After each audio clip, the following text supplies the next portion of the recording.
சிவா மாத்திரை கீழே விழுந்துடுச்சுன்னு கட்டில் கடியில் போய் அதை எடுக்க போறாரு. அந்த நேரம் துளசி ரூமுக்கு வராங்க. யாரும் இல்லைன்னு தெரிஞ்சதும் கதவை சாத்திட்டு குளிக்கிறதுக்காக உள்ள போறாங்க. சிவா அந்த மாத்திரையை எடுத்து சாப்பிட்டுட்டு பக்கத்துல இருந்த ஒரு சின்ன அலாரம் கிளாக்கை எடுத்து பார்க்குறாரு. அது ஓடாததும் அதை சரி பண்றதுக்காக முயற்சி பண்றாரு. அந்த நேரம் அந்த கிளாக்ல இருந்த பேட்டரி கீழே விழுது. அதை எடுக்கிறதுக்காக சிவா கீழே உட்காடுறாரு. சிவா இருக்கிறது தெரியாம துளசி இன்ஸ்கர்ட்டை மட்டும் கட்டிட்டு வெளியே வராங்க. அவங்கள பார்த்த சிவா ஐயோன்னு சொல்லி திரும்பி உட்காந்துக்கிறாரு. சிவா கையில இருந்து அந்த கிளாக் கீழே விழ சத்தம் கேட்டு துளசி திரும்பி பார்க்குறாங்க. அங்க சிவா இருக்கிறத பார்த்ததும் அவங்களும் சத்தம் போடுறாங்க. நான் உங்க புருஷன் தான், அமைதியா இருங்கன்னு சொல்லி சமாதானப்படுத்துறாரு. தயவு செஞ்சு கொஞ்சம் வெளியே போங்க, நான் ட்ரெஸ் சேஞ்ச் பண்ணணும்னு துளசி சொல்ல, சரி ஜனனி நீங்க கூல் ஆகிறதுக்கு நான் போய் வேணும்னா ஒரு காஃபி போட்டுட்டு வரேன்னு சொல்லிட்டு அங்கேருந்து சிவா போறாரு. சிவா துளசியை கிராஸ் பண்ணி போகும்போது வச்சக்கண்ணு வாங்காம அவங்களே பார்த்துட்டு போறாரு. அப்புறமா துளசி ட்ரெஸ் சேஞ்ச் பண்ணிட்டு நிக்கிறாங்க.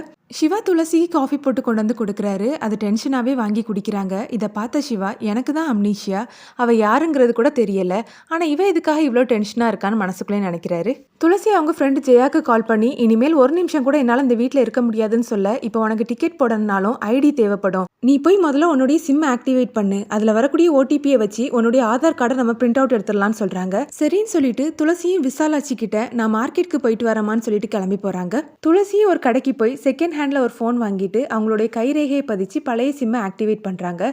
அதே நேரம் துளசியுடைய அப்பா அம்மா சேதுவை பார்க்கறதுக்காக அவர் வீட்டுக்கு வந்திருக்காரு. இங்கே எதுக்காக வந்தீங்கன்னு சேது கேட்க, இவருக்கு உடம்பு சரியில்லை தம்பி, நீங்கள் பணம் கொடுத்தா நான் ஹாஸ்பிட்டலுக்கு கூட்டிகிட்டு போவேன்னு அந்த அம்மா சொல்கிறாங்க. உங்கள் பொண்ணுங்க 2 பேரும் தான் என் வாழ்க்கையை நாசம் பண்ணிட்டு செத்து போயிட்டாளுங்களே, அவளுங்கள மாதிரி நீங்களும் செத்து போக வேண்டியதானே, எதுக்காக 2 பேரும் உயிரோட இருந்து ஏன் உயிரை வாங்குறீங்கன்னு சேது பேச, இங்கே என்ன பணம் மரத்துலேயே காய்க்குதுன்னு சாவித்திரியும் பேசுகிறாங்க. எதுவுமே புரியாமல் துளசியுடைய அப்பா அம்மா பார்த்துட்டு நிற்கிறாங்க.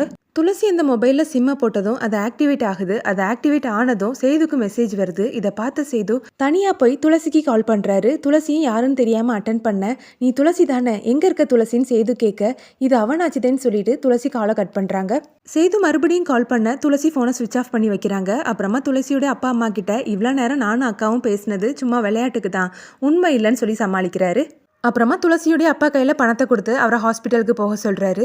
என்னடா உனக்கு பைத்தியமாக பிடிச்சிருக்குன்னு சாவித்திரி கேட்க, அக்கா அந்த துளசி உயிரோட தான் இருக்கா, அவன் நம்பர் ஆக்டிவேட் ஆச்சுது, நான் ஃபோன் பண்ணி பார்க்கும்போது இப்போ மறுபடியும் ஸ்விட்ச் ஆஃப்னு வருதுன்னு சொல்கிறாரு. துளசி அவங்க ஃபோனுக்கு வந்த ஓடிபியை வச்சு ஆதார் கார்டையும் பிரிண்ட் அவுட் எடுத்துட்டு அங்கேருந்து கிளம்புறாங்க. அந்த துளசி ஏதோ திருட்டுத்தனம் பண்ணுறாக்கா, அவள் மட்டும் என் கையில் கிடச்சா அவளை நான் சும்மா விட மாட்டேன்னு கோவமாவே சொல்கிறாரு. அடுத்த சீனில் போலீஸ்கிட்ட சேது விசாரிக்க, நீங்கள் கொடுத்த நம்பர் 2 தடவை நாகர்கோயிலுங்கிற இடத்துல தான் ஆன் ஆயிருக்குது, அப்புறமா எந்த மூமெண்ட்டும் அந்த நம்பரில் இல்லைன்னு சொல்ல அந்த ப்ரோமோ முடியுது.